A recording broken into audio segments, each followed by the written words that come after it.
মিষ্টি আলু দিয়ে মাছ রান্না করেছি। আর এই রান্নাটা আমি আজকে দ্বিতীয়বারের মতো করেছি।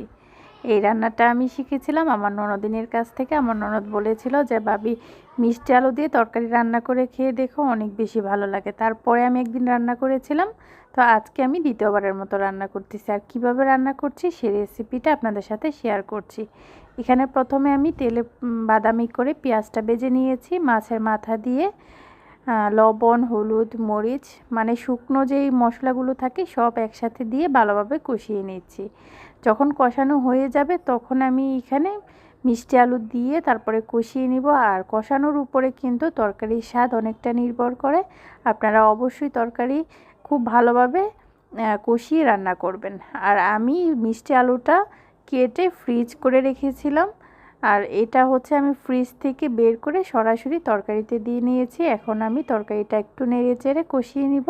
আর যখন কষানো হয়ে যাবে তখন আমি এখানে ঝোলের পানি ব্যবহার করব।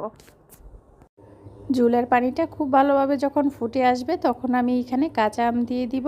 আর এই তরকারিটা কিন্তু টক মিষ্টি ঝাল হবে আর খেতে কিন্তু দারুণ লাগে। একবার হলেও এইভাবে বাসায় রান্না করে দেখবেন। আর কাঁচা আমটা দিয়ে কিন্তু অনেকক্ষণ রান্না করা যাবে না, তাহলে কাঁচা আম একদম গলে যাবে। কাঁচা আম দিয়ে 5 মিনিটের মতো রান্না করেছি এবং চুলাটা বন্ধ করে দিয়েছি। এই তরকারিটা খেতে কিন্তু দারুণ হয়েছিল। একবার হলেও বাসায় রান্না করে দেখবেন।